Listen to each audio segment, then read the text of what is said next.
ることを放棄してる。考えることが怖いんだ。それは残念だよ。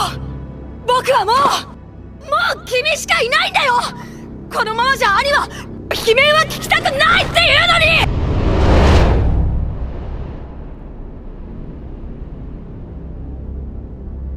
Axé action entièrement, ce chapitre nous offre aussi une évolution dans le développement de nos personnages. Nous arrivons à la conclusion de chacun d'entre eux, et nous avons surtout vu ce que pensait Armin de lui-même. Nous avons vu qui il est, et à quel point il se déteste. Et c'est terrible de le voir comme ça, et je ne m'attendais jamais à voir une scène pareille avec Armin. Et puis, j'ai l'impression que c'était un message d'Isayama. En fait, l'esprit d'Armin représente ici les lecteurs qui attendent quelque chose de celui-ci. Si seulement ils pouvaient se voir comme les autres le voyaient. N'oublions pas que Levi était pleinement conscient de la capacité d'Armin en lui donnant le sérum. Vous savez comment on dit qu'une mauvaise critique peut faire oublier tous les compliments qui ont été adressés? Armin ici est le meilleur exemple. Au point où il a complètement ignoré ses réalisations et se concentre uniquement sur les mauvais événements, Armin se déteste. Peu importe à quel point les autres le valorisent ou l'apprécient, vivre avec cet état d'esprit ruine tout pour Armin. J'aurais aimé qu'il puisse réaliser à quel point il est intelligent, à quel point il a offert pour l'humanité, à quel point il a été incroyable. Encore une fois, quelque chose de spécial chez Armin est qu'il se sent constamment déprimé, et ce depuis l'ellipse. Mais cela ne l'empêche jamais de sauver tout le monde. Il les sauvera à nouveau, peut-être même pour la dernière fois.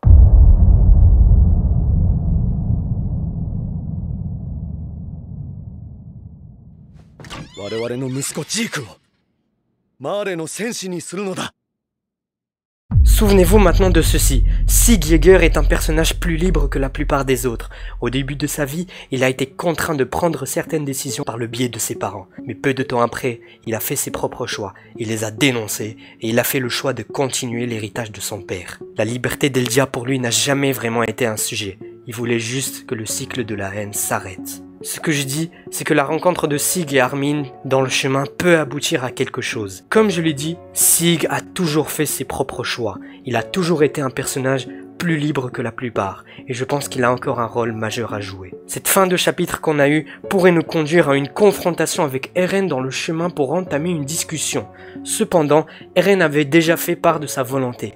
Il n'est pas prêt à discuter avec eux, il n'est pas prêt à négocier, et il continuera d'aller de l'avant.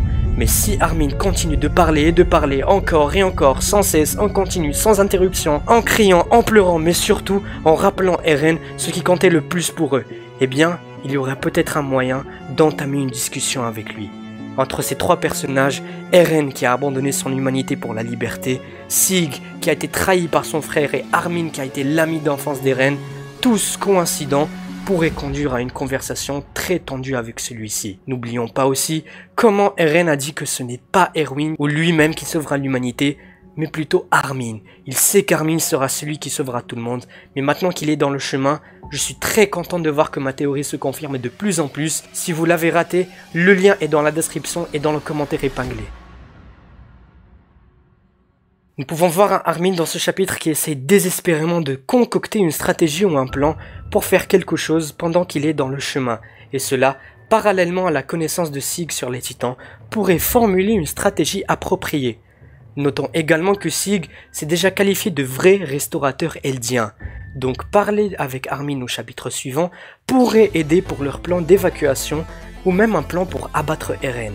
Et c'est ainsi que Sig remplirait son rôle de vrai restaurateur eldien, et si Armin et lui planifient quelque chose rapidement, je suis sûr qu'ils le feront. Après tout, cette histoire ne tient qu'à un fil, tout pourrait être détruit en 1 minute et tout pourrait être sauvé aussi de la même manière. Il leur suffit juste de prendre contact avec Eren.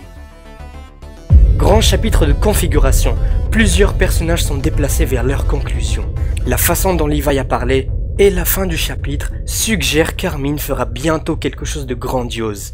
Et dehors, et plus précisément au-dessus d'un titan ailé de toute beauté, Jean, qui avec regret et avec grande difficulté à supporter la douleur dans son cœur, annonce à Mikasa qu'il faudra tuer Eren.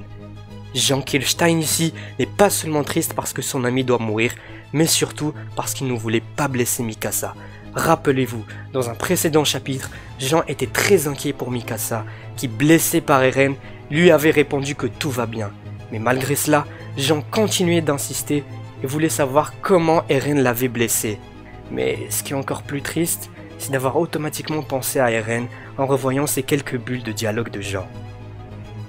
Et contrairement aux autres fois où Mikasa était confrontée à cette même situation, cette fois-ci, nous avons l'impression qu'elle a finalement accepté qu'il n'y ait plus de mais et qu'il faut tuer Eren. Mais heureusement, Kanye est intervenu et a dit à Mikasa qu'il faut seulement s'occuper du sauvetage d'Armin. Et contrairement à ce que certains pourraient penser, Annie n'est pas égoïste ici. Elle ne pense pas qu'à ses propres sentiments à elle, et détrompez-vous, car Annie ici comprend la douleur qu'a ressentie Mikasa à ce moment. Elles se comprennent car elles sont toutes les deux des amantes. Annie, une personne qui n'avait aucune amitié avec Mikasa, a montré plus de compassion pour elle que pour ses amis. Nous pouvons donc remarquer comment immédiatement après que tout le monde a fait pression sur Mikasa pour tuer Eren, Annie, quant à elle, s'assure qu'elle se concentre sur autre chose et donc le sauvetage d'Armin.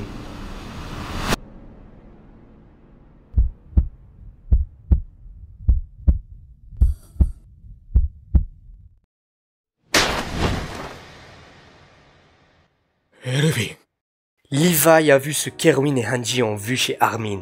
Quand il écoutait secrètement Mikasa, Eren et Armin, cela lui rappelait ses amis, Isabelle et Farlan, qui avaient également des rêves, mais qui n'ont malheureusement jamais pu les réaliser. Il savait qu'Armin en avait aussi, et contrairement au leur, le sien était réaliste. Tous devaient porter le fardeau les plus lourds. Rêver était un moyen d'évasion pour eux, mais Armin voulait les réaliser. Et Erwin aurait voulu la même chose avec Levi aussi. Comparé à eux, Armin avait tellement de choses à vivre. Ils étaient tous prêts à se sacrifier pour cela parce qu'ils savaient ce que cela faisait. Peut-être que personne ne leur a fait la même chose, mais les vétérans étaient si forts ensemble qu'ils voulaient que la 104e équipe le soit aussi. Et comme avait dit Levi dans ce chapitre, je suis sûr que c'était absurdement innocent et idéalisé, parce que si ce n'est pas le cas, cela n'aura pas valu ce qu'ils ont consacré. Ils étaient tous conscients de la réalité. Hanji savait qu'il ne pouvait pas vivre dans la forêt. Erwin savait qu'il ne pourrait pas dire la vérité à son père. Mais ils ont rêvé et ont cru. Rêver est ce qui fait avancer les gens. Ils virent tous le même regard dans les yeux d'Armin, la même expression qu'il avait avec Erwin. Mourir d'envie d'en savoir plus, prêt à faire des sacrifices pour cela. Armin était le bon choix depuis le début. Erwin lui-même aurait pris la même décision. Ce n'est ni moi, ni le commandant qui sauveront le monde. C'est Armin, disait Eren il y a 4 ans. Et aujourd'hui, 4 ans plus tard, Levi en est convaincu. Et suivant son motif central de vivre sans regret, comme l'indique le titre de son épisode spécial No Regrets, Levi dit qu'il avait choisi Armin il y a 4 ans et qu'il n'a aucun regret car il est convaincu que ce dernier est l'espoir de l'humanité. Et j'adore la façon dont Isayama a développé le conflit entre les Eldiens et les Mars, que même devant un ennemi commun, ils n'arrivent toujours pas à unir leurs forces, ce qui malheureusement conduira l'humanité à sa perte. Armin a également obtenu une excellente caractérisation. Son moment vers la fin a été le point culminant du chapitre pour moi. Isayama a livré une excellente écriture pour littéralement tous les personnages du chapitre 136. Pieck était définitivement le meilleur personnage de ce chapitre. Elle a prouvé à tous les lecteurs qu'elle est très puissante, et ce grâce à sa très grande endurance qui lui permet de se transformer plusieurs fois. Et l'auteur a probablement créé la surprise finale pour nous, avec Sig et Armin dans le chemin, et le détail du parasite souligné par Gabi dans ce chapitre était signalé comme la vraie nature des titans, et que si l'on séparait la tête d'Eren, on pourrait revoir ce parasite.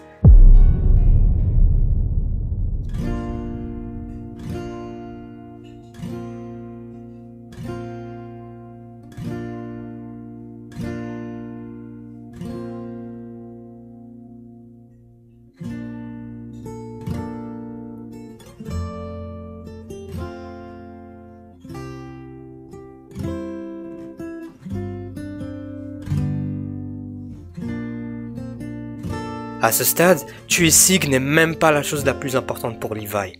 Regardez comment il a déjà donné à tout le monde, combien il a déjà consacré à ses camarades et à l'humanité. Je ne me soucie vraiment pas de ce que va être le résultat, car pour moi, Levi Ackerman est déjà un si grand personnage. Une question donc se pose ici. Est-ce que Levi tiendra la promesse qu'il a faite à Erwin ? 夢を諦めて死んでくれ。新兵たちを地獄に導け。獣の巨人は俺が仕留める。